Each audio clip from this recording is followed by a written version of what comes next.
अब इस बारे में बात करते हैं कि डेफिनेट इंटीग्रेशन से एरिया का कंसेप्ट क्या होता है और आया कैसे। ऑल्दो जब हम अलग से डेफिनेट इंटीग्रेशन के बाद डेडिकेटेडली एक स्पेसिफिक चैप्टर पढ़ेंगे एरिया अंडर द कर्व, तब हर एक एस्पेक्ट हर एक पहलू को बहुत डिटेल में एक्सप्लोर करेंगे। पर चूंकि बात निकली है अभी डेफिनेट इंटीग्रेशन की, तो इससे एरिया का कंसेप्ट क्यों आता है और ये दोनों आपस में कैसे इंटर रिलेटेड है, उस पॉइंट को आज हम एक्सप्लोर करेंगे मैग्नेट ब्रेन्स के इस प्लेटफॉर्म के साथ, जो आपको 100% free of cost quality online education देता है किंडरगार्टन से 12th स्टैंडर्ड तक। आप हमारे नोट्स, पीडीएफ्स और ई बुक्स भी डाउनलोड कर सकते हैं। इसके लिए आपको इस वीडियो के डिस्क्रिप्शन में दिए गए लिंक गेट नोट्स पर क्लिक करना होगा। ये तैयारी बिल्कुल फ्री ऑफ कॉस्ट तो है ही, और इस खास मॉड्यूल में आपकी हम तैयारी करवा रहे हैं IIT JEE मेंस और JEE एडवांस मैथमेटिक्स की। देखते हैं आज क्या चीज़ें अनफोल्ड होती हैं और ज़रा गौर से एक एक पॉइंट को अच्छे से समझना और चीज़ें क्लियरली समझते चलिएगा। पहला point, in the previous section अभी तक हमने बात की कि अगर आपका कर्व एक्स एक्सिस से ऊपर है, अगर आपका कर्व एक्स एक्सिस से ऊपर है और एक क्लोज्ड इंटरवल है ए से बी, अगर एक क्लोज्ड इंटरवल है ए से बी, तो इस एक्सप्रेशन का मतलब हमने क्या समझा कि आप fx dx इंटीग्रेशन ए से बी जो लिखते हैं, ऐसा ही क्यों, मतलब इंटीग्रेशन ही क्यों, अभी ये लड़ाई हम लड़ रहे हैं, इस बात पर हम आएंगे। लेकिन पहले ये समझिएगा, ऐसा एक्सप्रेशन लिखने का कारण है आपको खुद आगे जाकर समझ आ जाएगा, पर ऐसा ही क्यों उस पर हम बात करेंगे। पर पहले मेरी बात समझने की कोशिश करना कि इस एक्सप्रेशन का मतलब अभी फिलहाल हमने ये रखा है कि इस कर्व का और एक्स एक्सिस का और ए और बी के बीच का जो रीजन है, उस रीजन के एरिया को ये एक्सप्रेशन आपका बताता है, देता है या समझाता है। ये बात हम सब जानते हैं, ये बात हमने अभी तक डिस्कस की है, लेकिन कुछ बातों पर मैं आपसे बात करना चाह रहा हूँ, वो सुनना। अगर मैं इस एरिया को रेक्टेंगल्स में डिवाइड करूं, जैसे हमने किस कंसेप्ट में किया था, लिमिट ऑफ सम के, याद आ रहा है ना, हमने बहुत अलग अलग छोटे छोटे चंक्स बनाए थे, एच को काफ़ी छोटा रखा था। तो उस केस में हम जानते हैं हमें ऐसे कुछ बहुत सारे F of A plus R H मिलेंगे, F of A plus F of H, F of A plus 2h, F of A plus 3h, और ऐसे करते करते F of A plus n-1h, और आखिरी में F of A plus NH, है ना। ऐसे काफ़ी सारे अलग अलग रेक्टेंगल्स हमें मिल रहे थे। तो मैं आपसे बस एक छोटी सी बात ये कहना चाह रहा हूँ कि ये तब मिल रहा था क्योंकि इसमें सारी लड़ाई कौन लड़ रहा था, ये F of A plus R H. अब अभी हमने ये कंस्ट्रेंट रखा था कि सर आपका जो कर्व है वो एक्स एक्सिस से ऊपर है, बस आपको समझाने के लिए।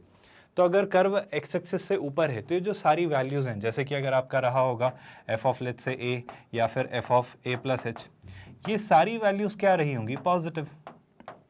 ये जनाब सारी वैल्यूज़ क्या रही होंगी, पॉजिटिव। और अगर ये सारी वैल्यूज़ पॉजिटिव हैं तो इनको जब आप h से मल्टीप्लाई करोगे, h आपस में खुद एक पॉजिटिव वैल्यू थी क्योंकि विड्थ थी, तो ये प्रोडक्ट भी पॉजिटिव आ रहा था। और जब इन सारी इंडिविजुअल अलग अलग वैल्यूज़ का सम किया था तो वो सारे रेक्टेंगल्स का एरिया भी मुझे एक पॉजिटिव वैल्यू ही मिल रही थी। पर एक छोटा सा कन्फ्यूजन, एक छोटा सा कंक्लूजन समझने की कोशिश करो। जैसे ही F of X X axis के नीचे गया, आप प्रॉब्लम समझना, जैसे ही F of X X axis के नीचे गया, जैसे मान लो इस बार आपका कर्व है तो, लेकिन वो मान लो यहाँ है ना, ये है x is equals to a, ये है x is equals to b, कुछ ऐसे पॉइंट्स है ना, ये है आपका x is equals to a, ये है x is equals to b, ये आपका एफ ऑफ एक्स है। अब आपका x axis f of x और इनके बीच का रीजन ये रहा। इस बार जब आप रेक्टेंगल्स बनाओगे तो आप समझने की कोशिश करो, आप कैसे अलग अलग रेक्टेंगल्स बनेंगे। ये तो फिर मैं बड़े बना रहा हूँ, ये बहुत छोटे छोटे होते हैं, बस अभी आपको दिखें और समझ आए इसलिए। तो ये जो अलग अलग रेक्टेंगल बनेंगे, अभी रेक्टेंगल नहीं दिख रहा होगा ट्रेपेजियम, बट ये डिस्टेंस काफ़ी कम होगा तो रेक्टेंगल की तरह ही दिखेगा। तो इस बार प्रॉब्लम समझो आप, इस बार जब आप ये पॉइंट्स लोगे ना, जैसे कि ये आएगा एफ ऑफ ए, ये F of A plus H, ये F of A plus 2h, ये सारे पॉइंट्स आपके एक्स एक्सिस से नीचे हैं। तो इस बार समस्या क्या है, एच तो एच है, वो फिक्स्ड डिस्टेंस जो इन सारे इंटरवल्स में है, तो एच तो अभी भी पॉजिटिव है, लेकिन आपका एफ ऑफ ए जो हो गया, F of A plus H हो गया, ये सब तो जनाब नेगेटिव हो गए ना।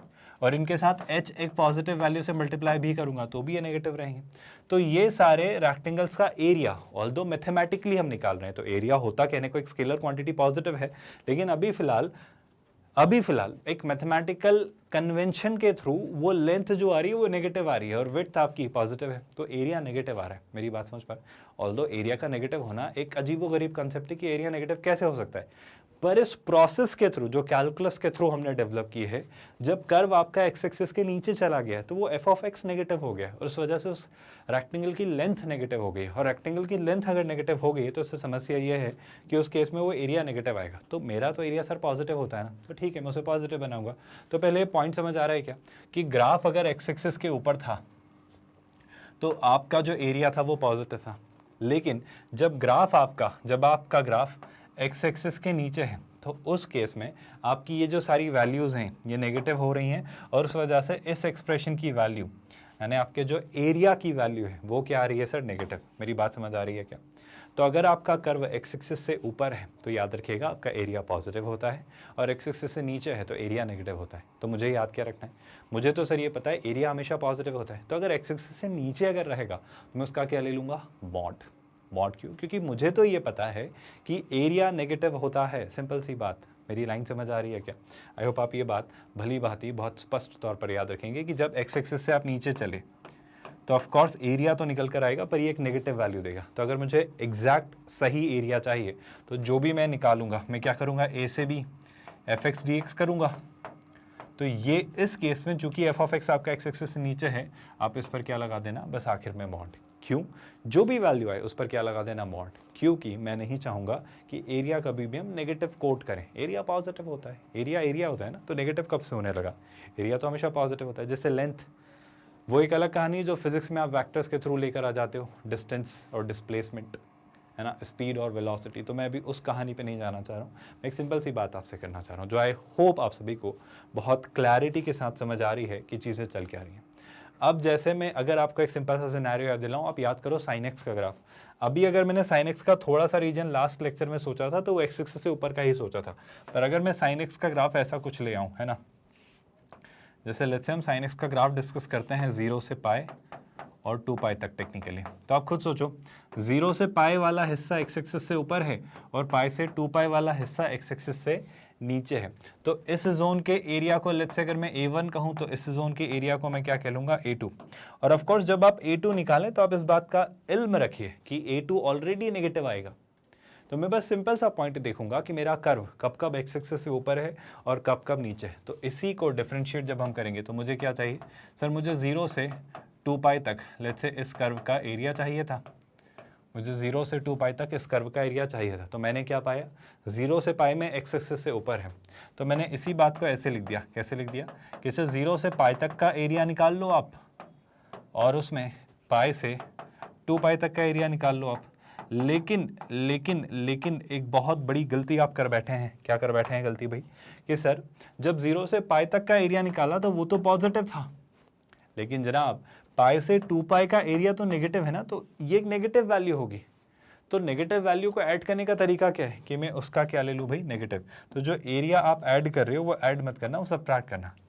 या अगर कुछ भी कंफ्यूजन है तो आप कुछ मत करो, आप ऐड ही करो, इसका मॉड ले लो। अब मेरी बात समझ रहे हो, क्योंकि ये जो एरिया निकल कर आएगा नेगेटिव आएगा और मुझे इससे सब्ट्रैक्ट नहीं करना है, मुझे इसको ऐड करना है। तो नेगेटिव लगा देंगे तो नेगेटिव पॉजिटिव बना देगा तो एरिया ऐड हो जाएगा। तो सिंपल सी बात है, जब आप एक्स एक्सिस से नीचे लाई करने वाले कर्व का एरिया निकालें तो उसमें नेगेटिव साइन से मल्टीप्लाई कर दें क्योंकि पॉजिटिव बनाना है, और जब एक्स एक्सिस से ऊपर है तो उसे तो पॉजिटिव ही रहना है, तो पॉजिटिव ही रहेगा अपने आप, उसमें कुछ ज़्यादा लड़ाई लड़ने की ज़रूरत नहीं है। तो मेरा कर्व ट्रेसिंग के वक्त ये बात ध्यान रखना बहुत ज़रूरी है कि कर्व एक्स एक्सिस से ऊपर है या एक्स एक्सिस के नीचे। बात समझ आई क्या? कोई परेशानी? आई होप अब आप कंफर्टेबली सोच पा रहे हो जो बात यहाँ पर समझाने की आपको कोशिश की जा रही है कि A1 एक हिस्सा एक्स एक्सिस के ऊपर है ना, A2 एक हिस्सा एक्स एक्सिस के नीचे, A3 ऊपर, A4 नीचे, A5 नीचे। तो जब मैं चीज़ें निकालूंगा तो कोई शख्स तो कहने को ये कह देगा कि सर एफ ऑफ एक्स अगर एक कंटिन्यूस फंक्शन है और ए से बी में अगर उसका इंटीग्रेशन 0 है, यानी उसका एरिया अंडर द कर्व 0 है, तो ये तब संभव है जब f x is equal to 0 का एटलीस्ट एक रूट होगा ए से बी के बीच में। आपको मेरी बात समझ आई क्या? ऐसा होना स्वाभाविक है, ऐसा होना बिल्कुल स्पष्ट और बिल्कुल स्वाभाविक है। आप मेरी बात समझो, मतलब मैंने पहली बात तो आपको ये नहीं सिखाया है कि इस एक्सप्रेशन का मतलब ये होता है। मैं आपसे कहना चाह रहा हूँ कि अगर मुझसे कोई कहता कि साइन एक्स का आप एरिया निकालो 0 से 2 पाई के बीच में, इस एक्सप्रेशन का आंसर तो कुछ और ही होगा जो आप सीखेंगे। तो अगर सिर्फ एरिया की बात कोई मुझसे कहता तो मैं एरिया अपना जो निकाल कर कहता वो इस तरीके से निकालता। पर दूसरी ज़रूरी बात, आप ये बात हमेशा याद रखना कि जैसे अगर आपने कभी कोई एरिया निकाला है ना, जैसे कि अगर आपने कभी कोई एरिया निकाला या एरिया छोड़ो, आपने कुछ इस तरीके से किसी को इंटीग्रेट किया है ना, कुछ इस तरीके से लेट्स से ये है ना, मैं एक कर्व बनाता हूँ, जैसे कि ये एक कर्व है और ये कुछ ऐसा गया। बहुत अच्छा नहीं बना पा रहा हूँ, जो मैं कहना चाह रहा हूँ वो कुछ ऐसा है। कैसे बनाएं भाई, है ना, जैसे ये कर्व है, मान लो एक कर्व है और इस पे ये पॉइंट्स हैं, कौन कौन से पॉइंट्स हैं, जैसे ये एक पॉइंट है ए, ये एक पॉइंट है और ये एक पॉइंट है आपका बी। तो मुझे ये पता चला कि जब मैंने ए से बी के बीच का एरिया निकालने की कोशिश की तो मुझसे गलती होगी सर कि मैंने जो नीचे वाला हिस्सा है, मुझे नहीं पता था कि ये जो कर्व है ये एक्स एक्सिस से कब ऊपर है कब नीचे। मैंने तो कुछ नहीं किया, मैंने क्या किया सर, मैंने निकाल लिया ए से बी तक एरिया, है ना, एफ ऑफ एक्स का। तो कहीं पर ये नीचे था, कहीं पर ये ऊपर था, और जब मैंने निकाला तो मान लो ये वैल्यू 0 आई। अब ये वैल्यू 0 क्यों आई होगी? पहली बात तो मुझे कह दिया गया था कि ये कंटिन्यूस फंक्शन है। पहली बात तो ये मुझे कह दिया गया था कि ये ए से बी तक कंटिन्यूस है।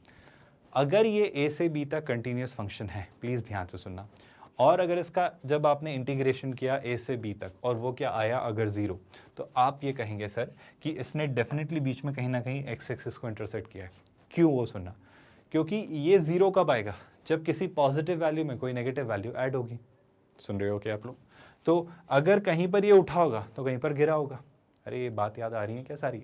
तो बिल्कुल स्वाभाविक सी बात है सर, अगर कहीं पर एरिया पॉजिटिव है तो उतने ही मैग्नीट्यूड में एरिया नेगेटिव भी रहा होगा, क्योंकि अगर ये कहीं एक्स एक्सिस से ऊपर रखकर पॉजिटिव एरिया लाया है तो एक्स एक्सिस से नीचे होकर नेगेटिव एरिया भी लाएगा, और एक्स एक्सिस से ऊपर होकर और एक्स एक्सिस से नीचे जा रहा है, या एक्स एक्सिस से नीचे रहकर एक्स एक्सिस के ऊपर जा रहा है, तो इस दौरान उसको एक्स एक्सिस से गुजरना होगा। मुझे नहीं पता कितनी बार, पर कम से कम एक बार तो एक्स एक्सिस को इंटरसेक्ट करेगा ही करेगा। मैं आपसे जो कहना चाह रहा हूँ सुनिएगा कि अगर आप ए से बी एफ ऑफ एक्स का इंटीग्रेशन करें और अगर वो 0 आता है तो आप एक और बात खुलकर कहिएगा कि ए से बी के बीच में कम से कम एक रूट तो एफ ऑफ एक्स का होगा ही होगा। आप सुन रहे हो क्या? रूट समझते हो ना? रूट मतलब एक ऐसी वैल्यू एक्स की जहाँ पर एफ ऑफ एक्स 0 हो रहा होगा, जहाँ पर F of X X axis को इंटरसेक्ट कर रहा होगा। बातें समझ आ रही हैं क्या?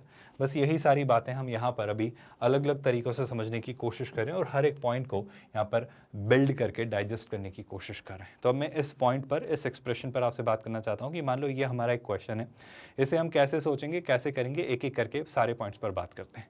वो क्या कह रहा है? एफ ऑफ एक्स है minimum of mod x, 1 minus mod x और 1/4। तो आपको वैल्यू बतानी है -1 से 1 के बीच में एफ ऑफ एक्स का एरिया क्या होगा। मतलब एफ ऑफ एक्स का आप इंटीग्रेशन कर रहे हो -1 से 1 के बीच में, लेकिन किस कंसेप्ट के थ्रू? एरिया के थ्रू। मतलब आप इसे इंटीग्रेशन मानो ही मत, आप तो इस साइन को बस ऐसा मान लो कि एफ ऑफ एक्स का -1 से 1 के बीच में वो एरिया बाउंडेड बाय रीजन क्या है? एक्स एक्सिस के साथ। याद आई ये बात? तो मैं कैसे सोचूंगा, जरा उस बात पर बात करता हूँ। पहले मेरे लिए सर सबसे बड़ी लड़ाई बस ये रह जाती है कि क्या मैं सारी बातें छोड़कर, क्या मैं सारी बातें भूलकर ये याद रख पाता हूँ कि मेरे लिए इस पॉइंट में इस बात का क्या मतलब है कि इसका ग्राफ कैसे बन रहा है। अगर मैं ये कर पाया तो मैं सारी लड़ाई लड़ूंगा। अब देखो, दो बातों में फर्क है, इस साइन का कुछ और मतलब है और इस साइन का कुछ और आंसर आएगा, लेकिन इस पॉइंट का कुछ और मतलब। अगर मुझसे सिर्फ एरिया पूछा जाता तो मैं इस एरिया को अलग से निकालता, इस एरिया को अलग से निकालता, और एरिया एक पॉजिटिव वैल्यू होती है और उनको ऐड करता इंडिविजुअली। अब मेरी बात समझ पाएगा? लेकिन अगर कभी कोई 0 से 2 पाई का एरिया पूछे तो मैं क्या कहूँगा, सर ये कुछ एरिया और ये कुछ एरिया, तो ये पॉजिटिवली ट्रीट होगा और ये नेगेटिव, और इससे कुछ और ही रिजल्ट आएगा जो कि हम समझेंगे। मेरी दोनों बातों का फ़र्क आप समझ पा रहे हो क्या? फ़र्क समझने की कोशिश करना और बड़े ध्यान से सुनना। ये दोनों बातों का फ़र्क क्या है वो सुनना। एक बात है कि अगर कल को मुझसे कोई कहे कि आप 0 से 2 पाई तक का मुझे क्या बताइए, साइन एक्स कर्व के द्वारा घेरा गया एरिया, है ना, तो साइन एक्स ने यहाँ पर कुछ रीजन बनाया और ये कुछ रीजन बनाया। अब आप जब सिमेट्रिकली पाओगे, तो आप ये पाओगे कि जैसा साइन एक्स 0 से पाई में है, ठीक वैसा का वैसा पाई से 2 पाई में है। आप मेरी बात समझ पा रहे हो क्या? लेकिन जब एरिया वाइज बात करेंगे तो जितना एरिया 0 से पाई में कुछ पॉजिटिव वैल्यू मिलेगी, लेट्स से ए, उसी का ठीक नेगेटिव पाई से 2 पाई में मिलेगा। मेरी बात समझ पा रहे हो क्या? तो अगर कल को आप कहो कि 0 से 2 पाई के बीच का आप एरिया निकालो किसका, साइन एक्स का, तो वो क्या कहोगे भैया आप? वो कहोगे सर 0 से पाई तक ए था और पाई से 2 पाई तक -a था, तो ओवरऑल एरिया कितना है? 0। ये मैथमेटिक्स कहेगा। पर अगर एक इंटेलिजेंट ब्रेन कहेगा, जिससे मैं पूछूंगा कि मुझे आप मैथ्स की लैंग्वेज में बताओ, मुझे वो रीजन्स का एरिया बताओ, मुझे रीजन्स का एरिया बताओ, मतलब 0 से 2 पाई के बीच में वो जितने भी रीजन्स बन रहे हैं उन रीजन्स के इंडिविजुअल एरियाज का सम कितना है, मतलब हर जगह जो भी एरिया है उसे अगर पॉजिटिव ट्रीट करते हो, आपसे मैं चाहूँ कि एरिया निकाल के बताओ, तो आप क्या कहोगे पता है, तो आप कहोगे सर एरिया हमेशा पॉजिटिव होता है। बिल्कुल सही बात है। तो इस रीजन का एरिया ए है और इस रीजन का भी एरिया ए है, तो उस केस में फिर आप एरिया क्या कहोगे, 2 है। तो ये दोनों बातें क्यों आई वो समझ आ रहा है कि एक जगह कहने को 0 आ रही है इसकी वैल्यू, लेकिन दूसरी जगह इसको एक अलग पर्सपेक्टिव से देखा जाए और कोई ये कहे कि 0 से 2 पाई के बीच में इस कर्व का जो एक्स एक्सिस के साथ रीजन बन रहे हैं उन रीजन्स के एरिया का सम कितना है, तो वो क्या आएगा 2a। ये कॉमन सेंस पर बेस्ड बात समझ आ रही है। तो यहाँ पर मुझसे क्या पूछा जा रहा है, यहाँ पर मुझसे इस एक्सप्रेशन की वैल्यू पूछी जा रही है। तो इस एक्सप्रेशन में आप अपना एक्स्ट्रा दिमाग मत लगाना कि मैं उसे पॉजिटिव बना दूं, नेगेटिव रख लूं, क्या कर लूं, जैसा जैसा हो रहा है होने देना। बस इतना याद रखना, एक्स एक्सिस से ऊपर है तो पॉजिटिव, एक्स एक्सिस से नीचे है तो नेगेटिव। जब वो स्पेसिफिकली कहे कि वो जो अलग अलग रीजन बन रहे हैं उनका एरिया निकाल कर बताओ, तो फिर मैं वो नेगेटिव को भी पॉजिटिव बना के सम लूंगा। ये दोनों बातों का फर्क समझ आ रहा है क्या? प्लीज ये बात याद रखना, है ना। अब सुनो, निकालना है सर, तो कर्व बनाने की, प्लॉट करने की, ड्रॉ करने की कोशिश करते हैं। पहला रीजन है ना, ऑफ कोर्स आपके पास कहीं ना कहीं क्या रहा होगा, कहीं ना कहीं वाई एक्सिस रहा होगा। ये बना लेते हैं। काफ़ी दिनों बाद ये हमारी स्ट्रेट लाइंस की हमें ज़रूरत पड़ी है, बहुत बढ़िया, है ना। मैं चाहूँगा कि मैं इसे थोड़ा ठीक बनाऊँ ताकि आप चीज़ें अच्छे से समझ पाएँ और बिना कोई कन्फ्यूजन के आप आगे बढ़ पाएँ। तो ये आपके एक्स एक्सिस और वाई एक्सिस। अब क्या सर, सुनो, पहले तो मॉड एक्स दिख रहा है, तो मॉड एक्स कुछ ऐसा ये है ना, और कुछ ऐसा ये निकल जाएगा। बिल्कुल वाजिब और सही बात है। तो ये आपका मॉड एक्स चाह रहा है ना, मैंने बहुत एक सिंपल सा कर्व बनाया है, ये आपका क्या है भाई, मॉड एक्स। अच्छी बात है। अच्छा एक और बात, मेरी बात बताओगे क्या, 1/4 कैसा होगा? ज़्यादा कुछ खास नहीं होगा। जो 1/4 होगा सर वो आपका कुछ इस तरीके से होगा। बाय द वे इसे थोड़ा सा मैं इंक्लाइन कर दूँ तो चलेगा क्या, क्योंकि मुझे थोड़ा सा इंक्लाइन दिख रहा है ना, थोड़ा ज़्यादा हो गया है शायद, पर ठीक है ना, जो भी है कुछ इस तरीके से चल रहा होगा। अब सुनिएगा प्लीज़ ध्यान से, है ना। आप मुझे जब कोई कहे y is to mod x, तो आप ये कहते हो, जब कोई कहे y इज टू 1/4, तो शलाई से ये एक लाइन है एक्स एक्सिस के पैरेलल, तो एक और लाइन बन गई क्या, y इज टू 1/4। तो ये आपकी जनाब एक और लाइन रही जो है y इज टू कितना, 1/4। Everyone okay with that? तो इस तरीके से ये लाइन मान लो यहाँ पर बन रही है। प्लीज़ गौर से सुनिएगा, ये आपकी जो लाइन है ये है y इज टू कितना, 1/4, जो कि ऑफकोर्स एक्स एक्सिस के पैरेलल है। अब मेरे पास जो चैलेंजिंग पार्ट है वो ये कि मैं इसे बना पाऊँ 1 माइनस मॉड एक्स। अब मुझे एक बात बताओ, मॉड एक्स कैसा होता है? Sir mod x X axis के ऊपर होता है, तो जाहिर सी बात है आपका जो नेगेटिव मॉड एक्स कैसा होगा, तो कल को मुझसे कोई कहता है नेगेटिव मॉड एक्स, वो ऐसा हो जाता। अगर ये नेगेटिव मॉड एक्स है तो नेगेटिव मॉड एक्स में आपने 1 ऐड कर दिया, तो ट्रांसफॉर्मेशन ऑफ ग्राफ्स के लॉजिक से नेगेटिव मॉड एक्स को 1 यूनिट आप वाई एक्सिस पर ऊपर शिफ्ट कर दोगे। याद आया? तो सुनना ध्यान से, ये पॉइंट आपका कुछ है और ये पॉइंट आपका कुछ है, जाहिर सी बात है। अब जब आपने मॉड एक्स को, आई होप आप समझ पा रहे हो, ये आपका मॉड एक्स का ग्राफ है कुछ ऐसा, आपने क्या किया, ये माइनस मॉड एक्स का ग्राफ है, आपने कुछ नहीं किया, इसी ग्राफ को उठा के 1 यूनिट ऊपर शिफ्ट कर दिया है। आई होप आप मेरी बात डाइजेस्ट कर पा रहे हो। तो यहाँ पर एक और कर्व बनेगा, बस मुझे पॉइंट ऑफ इंटरसेक्शन निकाल लेने दीजिए और थोड़ा ना ये प्रॉपर्ली ड्रॉ कर लेने दीजिए, क्योंकि मुझे बहुत बड़ी बेवकूफ़ी तो नहीं, पर हाँ ड्राइंग का एक एरर है, जो ड्राइंग मेरी बहुत वीक है वो बहुत बार मुझे तकलीफ देती है, तो मैं ड्राइंग थोड़ी ठीक कर लूँ अपनी। आई होप आप इस बात से सहमत हैं कि ये थोड़ी ड्रॉ होके ना ये थोड़ा ऐसा बनेगा, तो इस तरीके से ड्रॉ हो जाएगा और इस तरीके से कुछ ऐसा निकल कर आएगा। ये कुछ अभी मैंने बनाने की कोशिश की, बहुत सुंदर, बहुत अच्छा तो नहीं है, पर फिर भी वर्केबल और डूएबल है। अब सुनना ध्यान से, ये था मॉड एक्स का ग्राफ, ये है y इज टू 1/4। अब आपके पास एक और लाइन है, कौन सी भी, y is to 1 minus mod x. तो 1 माइनस मॉड एक्स, पहली बात तो जाहिर सी बात है आपका कुछ इस तरीके से बन रहा होगा, है ना। इसमें एक छोटा सा काम और कर लूँ तो चलेगा क्या, इस लाइन को थोड़ा नीचे बना लेते हैं ताकि आपके पास स्पेस हो, क्योंकि मुझे थोड़ी सी ज़रूरत लग रही है स्पेस की, है ना। ये आपका पॉइंट है 1/4, है ना, तो 1/4 के मुकाबले 1 काफ़ी ऊपर होगा, तो इस तरीके से आपका ये 1 माइनस मॉड एक्स चल कर निकल जाएगा। मेरी बातें प्लीज़ गौर से सुनना, यही पूरा क्रक्स है आपके इस क्वेश्चन का कि कैसे चीज़ें हो रही हैं। आई होप आप समझ पा रहे हो।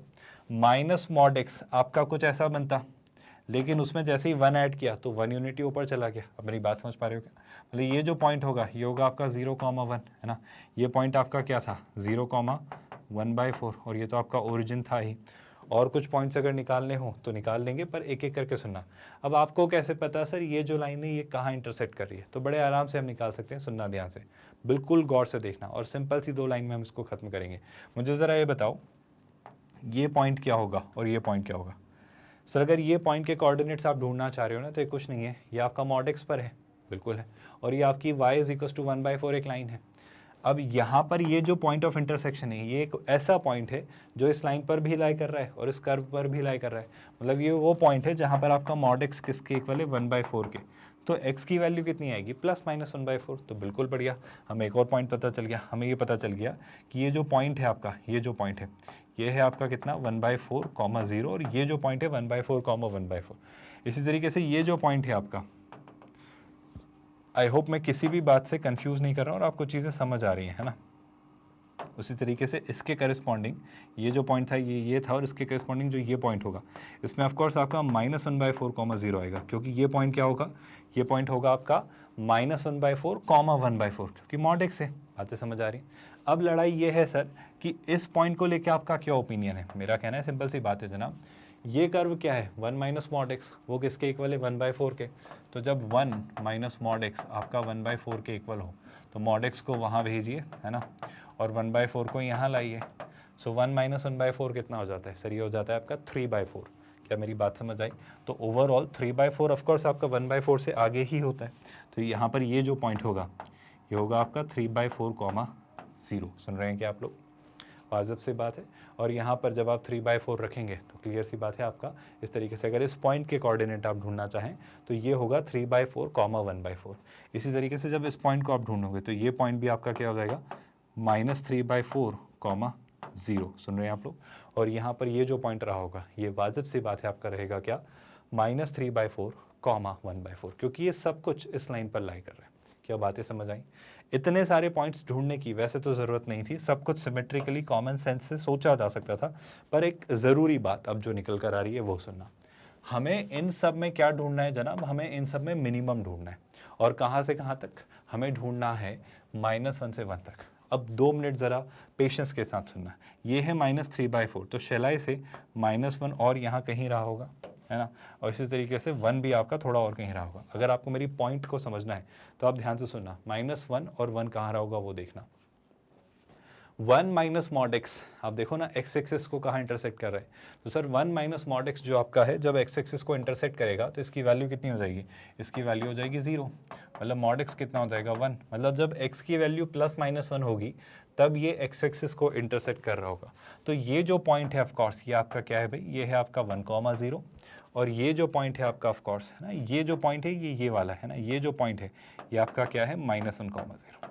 अब मैं वो बनाने वाला हूँ जो मुझसे मांगा गया है। पहले तो ये पॉइंट्स कैसे ढूंढे, क्या ढूंढे, समझ आ रहे हैं क्या। इतनी मेहनत करने की ज़रूरत नहीं थी, बस मैं आपको समझाना चाह रहा हूँ कि चीज़ें कैसे हुई होंगी या रही होंगी। अब सुनना, मैं शुरू करता हूँ यहाँ से, मुझे चाहिए मिनिमम, है ना। तो मैंने शुरू किया -1 से देखना। अब देखो -1 से यहाँ तक ये नीचे है, ये नीचे है या ये नीचे, आई थिंक सर ये वाला कर्व नीचे, तो पहले तो सबसे नीचे ये रहा। फिर -1/4 से, आई एम रियली सॉरी, -1 से -3/4 तक ये नीचे था। फिर गौर से देखिएगा प्लीज़, -3/4 से -1/4 तक ये जनाब नीचे हैं, और -1/4 से 0 तक ये जनाब नीचे। सेम बातें, 0 से 1/4 तक ये कर्व नीचे है क्योंकि ये और ये ऊपर है। 1/4 से 3/4 तक ये कर्व नीचे है क्योंकि बाकी सब ऊपर है, और 3/4 से 1 तक ये कर्व नीचे है। आप सुन रहे हो क्या। तो ये हमारा वो रिक्वायर्ड ग्राफ है जो हमें चाहिए, बाकी फिर किसी बात से हमें मतलब ही नहीं है। और मुझे इसका एरिया किसके साथ चाहिए, जब वो कह रहा है -1 से 1 fx dx, जब वो कह रहा है -1 से 1 fx dx, तो सर आपको ये वाला रीजन चाहिए जो इस कर्व ने एक्स एक्सिस के साथ बनाया है -1 से 1 के बीच में। और आई होप सिमेट्री से आप देख पा रहे हो कि आप किसी भी एक ट्रेपेजियम का एरिया निकाल लें और उसका डबल कर दें तो आपका आंसर आपके सामने होगा, अगर आप चीज़ें सोच पा रहे हो तो। बिल्कुल सिंपल सी बात है सर, ये जो 2 ट्रेपेजियम हैं बिल्कुल आइडेंटिकल हैं, दिख नहीं रहे होंगे शायद क्योंकि मैंने बहुत सहूलियत से नहीं बनाए, पर ये 2 ट्रेपेजियम बिल्कुल कॉन्ग्रुएंट है। तो किसी भी एक ट्रेपेजियम का एरिया का मैं डबल कर दूंगा, तो डबल किसका, लेट्स से इस ट्रेपेजियम का एरिया। तो ट्रेपेजियम का एरिया क्या होता है सर, ये होता है आपका, पहले तो आप सम कर लेते हो अपनी क्या पैरेलल साइड्स का। तो पैरेलल साइड्स का अगर सम करना है तो ये लेंथ कितनी है, ये लेंथ है आपकी 1 यूनिट। अच्छा, और ये जो लेंथ है ये भी तो एक साइड है, इसकी लेंथ कितनी है, अगर इसकी लेंथ आपको निकालनी है तो ज़रा गौर से देखिएगा, ये है 1/4, ये है 3/4। अगर 3/4 में से 1/4 सब्ट्रैक्ट किया, लेंथ की मैं बात कर रहा हूँ, तो हो जाएगा 2/4 यानी 1/2। तो ये लेंथ कितनी हो गई भाई 1/2। तो sum of parallel sides into height, height कितनी है सर, हाइट अगर आप देखोगे तो ये आपकी हाइट है, हाइट ये रही जो कि कितनी है भाई 1/4। तो सम ऑफ पैरेलल साइड्स, तो आपका एक साइड का लेंथ है 1, दूसरे साइड का लेंथ है हाफ, इनटू ऑफ कोर्स क्या आपका हाइट, और हाइट कितनी है भाई सर, हाइट है 1/4। इस तरीके से आप इस आंसर को लिखेंगे। पहले तो मुझे ऑनेस्टली बताओ क्या एक मुश्किल क्वेश्चन है, और आपने पॉजिटिव नेगेटिव की चिंता क्यों नहीं की, क्योंकि हर एक चीज़ एक्स एक्सिस से ऊपर थी, तो आपको ज़्यादा दिमाग चलाने की आवश्यकता नहीं है, चीज़ें एक्स एक्सिस से ऊपर है तो ज़्यादा मत सोचो। 1 + 1/2 3/2 है ना, और 3/2 इंटू 2 है ना, इंटू कितना 1/4, 2 से 2 कैंसिल, तो आंसर टर्न्स आउट टू भी कितना 3/4। तो जो -1 से 1 fx/dx है, जो इस कर्व के रीजन का -1 से 1 के बीच का एरिया आ रहा है, वो फाइनली आपका कितना आ जाता है भाई, वो आपका आ जाता है 3/4। क्या सब लोग इस बात से सहमत है, मैंने कुछ गड़बड़ तो नहीं की है, क्योंकि आपको ट्रेपेजियम का एरिया याद है ना, half sum of perpendicular sides into height होता है, तो हाफ क्यों नहीं लगाया, एक second, I am really sorry, मैंने ये पार्ट मिस किया। आपका जो ट्रेपेजियम का एरिया होगा है ना, मैंने बस गलती कर दी, I am really sorry for that, आपके ट्रेपेजियम के एरिया में हाफ भी आता है। आई रिपीट दोनों बातें है ना, ये डबल क्यों लगाया, क्योंकि आपके दो ट्रेपेजियम है, और ट्रेपेजियम का एरिया क्या होता है, half sum of parallel sides into height, है ना, मैंने शायद हाफ नहीं कहा था, I am really sorry for that. तो यहाँ पर भी आपका ये जो हाफ चलेगा, तो 3/4 इंटू 1/2 आपको क्या दे देगा, this will be 3/8। I hope सही है। चलो, अगर ये बात समझ आई तो नेक्स्ट क्वेश्चन ट्राई करते हैं। ये कह रहा है sine inverse of sine x. अब सर x जब -π/2 से π/2 के बीच होना तो आप x ले लेते हो, लेकिन जब ये कुछ और उसके बियॉन्ड चला जाता है तो फिर चीज़ें बदलती हैं। मेरा यकीन करिए क्वेश्चन बहुत आसान है, आप ज़्यादा दिमाग मत लगाओ। जब कोई लिख कर देता है sine inverse of sine x, तो उसका ग्राफ कैसे बनता है, इसको बनाने का एक बिल्कुल सिंपल सी स्टैंडर्ड टेक्निक हम सीख चुके हैं। मान लो अगर ये है कि आपका वाई एक्सिस और ये है आपका एक्स एक्सिस, गौर से सुनिएगा है ना, आपके पास पॉइंट्स हैं, कहाँ से चली आ रही है सर कहानी, -π/2 0 है ना, फिर क्या π/2, फिर आपका पाई, कहाँ तक जाना है ज़रा चेक कर लेते हैं, 2π तक जाना है, तो पाई के बाद कितना 3π/2, और फिर आपका लेट्स से 2π। मुझे साइन एक्स का ग्राफ याद दिलाओ कैसा बनता है सर, साइन एक्स का ग्राफ ना कुछ इस तरीके से, आई am really sorry, sine x का ग्राफ कुछ इस तरीके से, क्या कर रहा हूँ मैं, कुछ इस तरीके से चल रहा होता है, बिल्कुल सही बात है। ये साइन एक्स का ग्राफ है, मोटा मोटा ऐसा बनता है, मतलब बिल्कुल ऐसा बनता है ज़रूरी नहीं है, पर ऐसा बनता है। तो sine inverse of sine x का ग्राफ कैसे बनेगा वो सुनना, कुछ मत करो, ये जो लाइन्स हैं ऐसा का ऐसा ही बनाओ, पर इसकी जगह स्ट्रेट लाइन्स बनाओ। क्यों, क्योंकि सर साइन इनवर्स साइन के इम्पैक्ट को नलिफाई करेगा और बचेगा एक्स, लेकिन एक्स कुछ इस तरीके से बचेगा, एक्स कुछ इस तरीके से बचेगा कि वो जो फाइनल वैल्यू आनी चाहिए ना, वो -π/2 से π/2 के बीच ही आनी चाहिए। ये क्यों कह रहे हो सर, इस बात पे पूरी क्लैरिटी इनवर्स ट्रिग्नोमेट्रिक फंक्शंस पे बात करेंगे, रिलेशन इन फंक्शंस में हमने इस बारे में बात की है। अभी तो आप सीधे सीधे बस इसे फॉलो करिए कि जब आप sine inverse of sine x का ग्राफ बनाना चाहें तो कैसे बनाएंगे वो सुना। यहाँ पर कहीं ना कहीं -1 होगा, यहाँ कहीं 1 होगा, तो ये सॉरी यहाँ -1 होगा और यहाँ ऑफ कोर्स +1 होगा। तो पहली बात तो ये साइन का ग्राफ -π/2 से π/2 में ऐसा चल रहा था, तो आप एक सीधी सी स्ट्रेट लाइन बनाएंगे जो कि कुछ इस तरीके से गुजरेगी, सुन रहे हो क्या आप लोग। फिर उसी तरीके से यहाँ पर जो लाइन जाएगी वो आपकी पाई के थ्रू होते हुए यहाँ तक चली जाएगी, है ना, पाई में थोड़ा इधर बना लूँगा, I hope you are okay with that. और फिर आपकी ये कहानी ऐसी चली जाएगी, है ना, ये जो पॉइंट है ये आपका पाई है। तो इस तरीके से आपके ये कर्व बनेगा। ये किसका ग्राफ है भाई, ये आपका ग्राफ है sine inverse of sine x. कोई परेशानी, कोई आपत्ति, कोई दिक्कत कि ऐसा क्यों हो रहा है और कैसे हो रहा है। जैसे जैसे आप x की अलग अलग वैल्यूज़ लोगे उसके लिए ये वैल्यू तो -1 से 1 के बीच ही रहेगी ना, इसलिए ये पूरी लड़ाई लड़ी जा रही है। Everyone okay with that. अब सर अगर सोचा जाए तो कहानी में ट्विस्ट क्या है, कहानी में ट्विस्ट ये है जनाब कि आपसे इस एरिया से इस पॉइंट तक के एरिया को मांगा जा रहा है, बहुत अच्छी बात है। तो मैं ये कहना चाह रहा हूँ, देखो ये एक ट्रायंगल है, बिल्कुल सही बात है, ये भी एक ट्रायंगल है, बिल्कुल सही बात है, और ये भी एक ट्रायंगल है। और सिमेट्री के लॉजिक से मैं ये कहना चाह रहा हूँ जितना एरिया इस ट्रायंगल का है उतना ही एरिया इस ट्रायंगल का है। तो जब कोई आपसे कह रहा है कि आप -π/2 से 2π तक ये एरिया हमें बताएं, तो मैं कहूँगा थोड़ा सा कॉमन सेंस यूज़ करो, थोड़ा सा कॉमन सेंस यूज़ करो, और ये एरिया मत निकालो और ये एरिया भी मत निकालो। क्यों? क्योंकि जो भी ये एरिया निकल कर आएगा उसका एकदम आइडेंटिकल ये एरिया होगा, बस ये पॉजिटिव होगा और ये नेगेटिव होगा। क्यों? क्योंकि ये वही पार्ट एक्स एक्सिस के ऊपर है और ये वही पार्ट एक्स एक्सिस के नीचे है। तो अगर इसकी कुछ वैल्यू आएगी तो इसके भी मैग्नीट्यूड वाइज वही वैल्यू आएगी बट नेगेटिव में। तो बस आपको इतना सा एरिया बच कर रह जाएगा जो आप फाइनली आंसर लिख दोगे, और ये एक राइट एंगल ट्रायंगल है जो मुझे दिख रहा है कि इसका आंसर क्या होगा या एरिया क्या होगा। क्या आप मेरी बात समझ पाए? अगर आप मेरी बात से एग्री नहीं करते हो तो मैं आपको चीज़ें समझाने की कोशिश करता हूँ, सुनना। ये एक राइट एंगल ट्रायंगल है, हमको दिख ही रहा है, तो हाफ बेस इंटू हाइट हम अप्लाई कर देंगे। बेस कितना है sir? Pi by 2, minus pi by 2 मत कहना, है ना, लेंथ की बात करेंगे तो पाई बाय 2 इंटू हाइट कितनी है सर? हाइट है आपकी 1 यूनिट, -1 मत कहना, हाइट कितनी है? 1 यूनिट, ठीक है। और इसके साथ आप किससे मल्टीप्लाई करोगे सर? इसके साथ आप मल्टीप्लाई करोगे हाफ, क्योंकि हाफ बेस इंटू हाइट आपका इस तरीके से ये निकल कर आएगा। मुझे ऑनेस्टली बताओ, क्या ये वाले इस आपके जो सिंपल सा छोटा सा एक ट्रायंगल बना है, इसका ये एरिया कैसे आया और हाफ बेस इंटू हाइट चीज़ें कैसे निकल कर आई? क्या ये बात समझ आई? बस एक छोटा सा पार्ट यहाँ पर करेक्ट करिएगा, I am really sorry for that. आपका जो कर्व है ना, मैंने sine of sine inverse x समझ लिया था, I am really sorry for that. जब आपका एक कर्व है, ये कर्व आपका हमेशा जो वैल्यूज़ देगा वो -π/2 से π/2 के बीच देगा, -1 से 1 तक नहीं। प्लीज़ गौर से सुनना, ऐसा क्यों?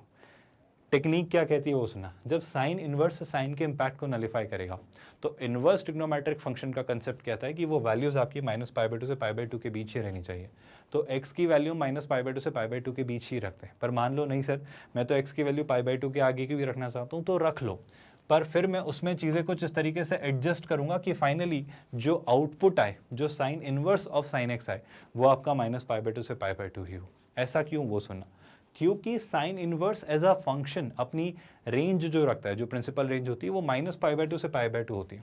तो अगर आप x की कुछ भी वैल्यू रखना चाहते हो तो रखते चले जाओ, मुझे चलेगा, लेकिन फिर इस तरीके से रखना कि आप बस ये मत कहना कि साइन इनवर्स साइन के इम्पैक्ट को नलीफाई कर रहा है। आप ये भी देखना कि वो x हमेशा -π/2 से π/2 के बीच बना है या नहीं। तो जब आप पाई रखोगे तो बाय डिफॉल्ट वो वैल्यू कितनी हो जाएगी? 0। जब आप x की वैल्यू 3π/2 रखोगे तो बाय डिफॉल्ट वो वैल्यू कितनी हो जाएगी? -π/2।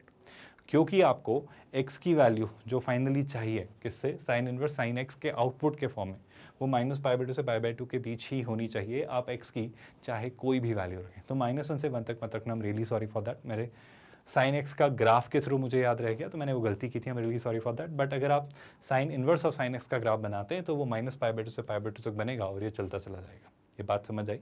तो यहाँ पर हाफ जो है वो तो है, बेस जो है वो π/2 है, और जो हाइट है वो भी कितनी है भाई?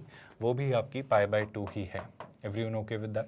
आंसर बस इतना ही है। अगर आपको चेन ना मिल रहा हो, अगर आपको सुकून ना मिल रहा हो, तो आप बड़े शौक से इसे भी बनाइए। जैसे देखो भाई, मुझे बताओ यहाँ पर बेस कितना है सर? यहाँ पर बेस है पाई, तो यहाँ पर जो एरिया आएगा वो होगा हाफ, बेस कितना है? पाई, और इस बार भी हाइट कितनी है? इस बार भी हाइट π/2 है। लेकिन इस जोन का, इस पिरामिड का जब आप एरिया निकालेंगे तो वो नेगेटिवली आएगा, क्योंकि ये एक्स एक्सिस के नीचे है, तो वापस हाफ तो आना ही है। ज़रा बेस बताओ कितना है सर? पाई से 2π लेंथ होती है पाई, और ज़रा हाइट बताओ कितनी है? तो आप देखो हाइट कितनी है? π/2। आई होप आप मेरी बात समझ पाए। और इस तरीके से मैं देखूंगा तो मुझे स्पष्ट तौर पर दिख रहा है ये इसके एग्जैक्ट नेगेटिव के इक्वल है। तो जो आंसर आपका आएगा वो आ जाएगा π²/8 स्क्वायर यूनिट्स। ऐसा क्यों आया वो समझ आया? इस क्वेश्चन को हमने ऐसा कैसे सॉल्व किया और अपने आंसर तक कैसे पहुंचे? क्या एक एक बात से आप सहमत हैं? चीज़ें कैसे सोची गई, कैसे की गई, बिना किसी मुश्किल और बिना किसी परेशानी के? I hope everyone is comfortable कि कैसे करना है और क्या सिंपल सा कॉमन सेंस लगाकर आंसर लाना है बिना ज़्यादा मेहनत किए। यकीन करिए क्वेश्चंस ऐसे एग्जैक्ट नहीं आएंगे, पर इस तरीके से भी सोचा जा सकता है। क्वेश्चंस क्या आएंगे, डेफिनेट इंटीग्रेशन है क्या, एरिया का कंसेप्ट क्या है, हम ग्रेजुअली उसमें जाएंगे। पर पहले तो मैं बस कुछ बातें भर आपको समझा देना चाह रहा हूँ। सर यहाँ वो लिख रहा है 0 से 1 के बीच आपकी कहानी चल रही है और कुछ एक अजीबोगरीब सा, काफ़ी कॉम्प्लिकेटेड सा एक एक्सप्रेशन दिया गया है। मैं सारी बातें छोड़ आपसे चाहता हूँ कि आप x की वैल्यू साइन थीटा रिप्लेस करिए। अगर मैं x की वैल्यू साइन थीटा रिप्लेस करता हूँ तो एक छोटी सी बात जो मुझे पता चलती है वो क्या, dx जो होगा वो cos थीटा d थीटा होगा। अब इस क्वेश्चन में क्या क्या बदलेगा वो देखना। अच्छा सर, जब x आप साइन थीटा रखोगे तो सर जब x 0 है, जब आपका x 0 है तब सोच के देखो, साइन थीटा 0 है मतलब थीटा क्या रहा होगा भाई, 0। दूसरी ज़रूरी बात, जब आपका x 1 है मतलब साइन थीटा 1 है, मतलब थीटा कॉमन सेंस के अकॉर्डिंग क्या रहा होगा, π/2। मैं 0 से π/2 में ही चीज़ें रख रहा हूँ और लूप्स में से नहीं लेकर जा रहा हूँ। क्या मेरी ये बात समझ आई? अब थोड़ा आगे बढ़ते हैं ना। कहने को थीटा और भी कुछ वैल्यूज़ ले सकता है और भी काफ़ी कुछ ले सकता है, पर मैं इसे एक सबसे शॉर्टेस्ट लूप में, सबसे शॉर्टेस्ट साइकिल में कंसिडर कर रहा हूँ। 0 से 1 साइन थीटा 0 से 90 डिग्री के बीच होता है, बस ये बात समझ आ रही है क्या? तो मैं इस क्वेश्चन को थोड़ा अपडेट कर रहा हूँ अपने अकॉर्डिंग। जो x के अकॉर्डिंग लिमिट 0 से 1 थी, वो थीटा के कॉन्टेक्स्ट में क्या हो जाएगी, पहले तो 0 से π/2। ये क्यों किया समझ आया थोड़ा बहुत? अब 1/√1 माइनस एक्स स्क्वायर, एक्स कितना है, साइन थीटा, सो 1 माइनस साइन स्क्वायर थीटा यानी cos square theta. Cos square theta का अंडर रूट कॉस थीटा होना चाहिए, पर यहाँ पर हम इंटीग्रेशन में मॉड वाला पार्ट नहीं लगाते, सिर्फ क्या दिखेगा मुझे यहाँ पर 1/cos थीटा। सुन रहे हैं आप लोग? अब अगला पार्ट जो दिख रहा है वो क्या दिख रहा है sir, sine inverse of 2x यानी कितना, 2 टाइम्स साइन थीटा। सुन रहे हो आप लोग? और क्या, 1 minus x square under root में यानी 1 माइनस साइन स्क्वायर थीटा यानी कॉस स्क्वायर थीटा। तो मॉड कॉस थीटा मत कहना अंडर रूट के कारण, उससे सिर्फ कॉस थीटा ही कहना। एक और छोटी सी बात, यहाँ dx लिखा हुआ है तो dx क्या हो जाएगा, dx हो जाएगा आपका कितना सर, dx आपका होगा कॉस थीटा डी थीटा। अब कुछ छोटे थोड़े बड़े से बदलाव, क्या बदलाव कि सर कॉस थीटा से ये कॉस थीटा कैंसिल। सो मेरे लिए जो सवाल अब बनकर आ रहा है वो क्या है भाई, सर 0 से π/2 तक तो है ही। क्या आपको दिख रहा है कि आपका 2 sine theta cos theta sine 2 theta का फॉर्मूला बन जाना है? बिल्कुल बन जाना है, कोई बदलाव कोई चेंजेस नहीं आ रहे, है ना? तो मेरे लिए अब जो सवाल बन रहा है वो क्या बन रहा है सर, ये बन रहा है साइन इनवर्स ऑफ कितना, साइन 2 थीटा डी थीटा। फिर से देख लीजिए ये क्या बन जा रहा है, अंदर साइन 2 थीटा ही बनेगा, बिल्कुल बनेगा। तो sine inverse of sine 2 theta D theta, बहुत बढ़िया। अब मैं एक छोटी सी स्टेप और परफॉर्म करना चाहता हूँ ताकि मैं आपको बता पाऊँ या सिखा पाऊँ कि देखो इतने लेवल पर भी आप जाकर, इस गहराई में जाकर भी आप चीज़ें सोच सकते हो और अपना आंसर फाइनली ला सकते हो। कैसे, वो सुनना। अब मुझे नहीं पता कि साइन इनवर्स साइन के इम्पैक्ट को नलिफाई करेगा या नहीं, है ना? तो मैं क्या करता हूँ, इसे ऐसे ही छोड़ता हूँ, बस थोड़ा दिमाग लगाता हूँ। मैं लेट्स से लिख लेता हूँ 2 थीटा को लेट्स से t, तो 2 डी थीटा आपका डी टी हो जाएगा। सुन रहे हो आप लोग? अच्छा, यहाँ से मुझे पता चल रहा है कि जो t है वो 2 थीटा है, तो थीटा की वैल्यू जब 0 है तो t की वैल्यू भी 0 है, यानी जब थीटा 0 है तब t कितना है, 0। और जब थीटा की वैल्यू π/2 है, जब थीटा की वैल्यू π/2 है तो t की वैल्यू कितनी है भाई, तो t की वैल्यू पाई है। क्या दो बातें समझ आई? ये क्यों कर रहे हो सर आप? बस पेशेंस के साथ देखना, मज़ेदार सी चीज़ होगी। ये सवाल बनेगा आपका क्या, लिमिट जो 0 से π/2 थी वो अब क्या होगी भाई, वो पहले तो होगी 0 से पाई। अब क्या, मैंने बस क्वेश्चन को बदला है, सुनते जाइएगा। Sine inverse of sine 2 theta, तो 2 थीटा की जगह क्या रख दिया, t, तो ये हो गया भाई sine inverse of sine t। बस सुनते जाइए प्लीज़, है ना? और क्या, और एक और छोटी सी चीज़, जो डी थीटा है वो हो जाएगा dt/2। तो ऑफकोर्स यहाँ पर 1/2 तो आएगा, लेकिन यहाँ पर आप क्या लगा देंगे, dt। क्या आपको थोड़ा सा एक सिंपल सा पार्ट नज़र आ रहा है कि सर जो क्वेश्चन बहुत अजीबोगरीब सा हमको लिख कर दिया था, उसे भूल कर, उसे छोड़कर हमने इसे किसी और ही सवाल में कन्वर्ट कर लिया? अगर आप देख पा रहे हो तो इतना बेसिक सिंपल सा, इतना एक आसान सा क्वेश्चन, बहुत बढ़िया, ऐसे हम कर लेंगे। फिर वही बात, sine inverse of sine T, तो कहने को आप ये कहोगे साइन इनवर्स साइन के इम्पैक्ट को नलिफाई कर रहा है, पर थोड़ा सा केयरफुल रहिए। जब लिमिट आपकी 0 से पाए है तो क्या ये प्रिंसिपल रेंज, प्रिंसिपल डोमेन में फॉल कर रहा है? आई थिंक सर -π/2 से π/2 तक होता तो मैं साइन इनवर्स से साइन को नलिफाई कर देता और सिर्फ टी छोड़ता, लेकिन यहाँ पर टी की वैल्यू 0 से पाई तक है, तो आपको चीज़ें थोड़ा सा केयरफुली देख कर सोच कर चीज़ें करनी पड़ेंगी। जो मैं कहना चाह रहा हूँ वो ये सुनना कि आपका एक्स एक्सिस और वाई एक्सिस कुछ ऐसे रहे होंगे। साइन एक्स का ग्राफ 0 से पाई के बीच ऐसा रहता है, तो उसी तरीके से जो आपका sine inverse of sine T का ग्राफ होगा वो 0 से π/2 के थ्रू होते हुए पाई तक ऐसा बनेगा। एंड ऑफकोर्स यहाँ पर ये जो वैल्यू होगी ये 1 नहीं π/2 ही होगी। आपको याद आया ये किसका ग्राफ बना है बाय द वे? ये ग्राफ बना है आपका sine inverse of sine T का। मेरी इस बात से आप सब सहमत हैं? यहाँ से अगर चीज़ें सोची जाएँ तो मैं क्या कहूँगा सर, आपका क्वेश्चन खत्म होने को अगर आप गौर से देखें तो कैसे, ध्यान से सुनना, बहुत ध्यान से सुनना। कहाँ से शुरू करूँ, कहाँ से शुरू करूँ? शुरू क्या करना है, खत्म हो गया, क्योंकि सर आपको इस रीजन का एरिया चाहिए 0 से पाई तक। आप क्वेश्चन पढ़ो ना, आपका क्वेश्चन क्या है? आपका क्वेश्चन है 0 से पाई तक आपको इसका एरिया चाहिए और आखिर में उसका हाफ करना है, क्योंकि आगे 1/2 भी लगा है जो हम कर लेंगे। तो मेरे पास जो डेटा है वो क्या है सर, 0 से पाई तक आपको इसका एरिया चाहिए और ऑफ कोर्स हाफ करना है, तो हाफ में कर दूंगा उसे ना, क्योंकि आगे ऑलरेडी हाफ लगा है। तो हाफ है, इस रीजन का एरिया क्या होगा, हाफ बेस इंटू हाइट। तो पहले एक हाफ लगा लेते हैं। अच्छा बेस कितना है ज़रा बताओ सर? बेस है आपका 0 से पाई तक, तो बेस जब 0 से पाई है तो ये हो गया बेस। अच्छा हाइट कितनी है बताओ सर? आपकी हाइट है ये 0 से π/2 है ना, तो हाइट कितनी है भाई π/2। तो शैलाई से मुझे आंसर मिल गया है, अगर आप गौर से देखें तो। बताओ ज़रा आंसर क्या है? अगर आप गौर से देखें तो आंसर है आपका π²/8। तो शैलाई से आंसर कितना हो जाता है, π²/8। तो आपको नज़र आ रही है चीज़ें कि क्वेश्चन क्या दिया जाता है और कैसे हम उसे घुमा फिराकर अपने तरीके से एडजस्ट या डाइजेस्ट करके, शफल करके, यूज़ करके अपने तरीके से बनाकर सोचते हैं। बहुत मुश्किल तो नहीं है चीज़ें। क्या ये चीज़ें समझ आई? बिल्कुल आसान सी। अगर यहाँ तक चीज़ें समझ आई हैं तो 2 क्वेश्चंस मैं आपको देना चाह रहा हूँ as an homework. Assignment questions तो हैं ही, पर उससे पहले अब चूँकि हम इतनी क्लैरिटी बिल्ड कर चुके हैं, तो ये आज का आपका पहला असाइनमेंट क्वेश्चन। ज़रा गौर से देखिए। आपको याद है ना कि आप greatest integer of sine x का ग्राफ कैसे बनाते हैं? अगर नहीं याद है तो रिलेशंस एंड फंक्शंस हमने पढ़ा है डिटेल में, और हर फंक्शन पे, किसी भी फंक्शन का अगर मुझे ग्राफ बताओ तो उसके GIF का ग्राफ मैं बना सकता हूं। और फिर वही बात एरिया अंडर द कर्व निकालना है, जो कि आप आराम से सोच पाएंगे अगर आप सिस्टमेटिकली चीज़ें फॉलो करते हैं तो। एक और सवाल, सैंडविच थ्योरम यूज़ करने की कोशिश करना, बात बन जाएगी। और इसके साथ अब हम किस पर आते हैं? अब हम आते हैं अपने असाइनमेंट क्वेश्चंस पर। ये रहा आज का आपका पहला असाइनमेंट क्वेश्चन। कुछ ऐसा ही हमने शुरू किया था, आपको अगर याद है तो इसे भी आप आसानी से प्रूव कर सकते हैं, लिमिट ऑफ सम को। ये भी लिमिट ऑफ सम पर आपका बेस्ड क्वेश्चन, और ये आपका अगर आप सोचें तो एरिया अंडर द कर्व, बस थोड़ा ग्राफ बनाकर देखना और चीज़ें निकालना, बात बन जाएगी।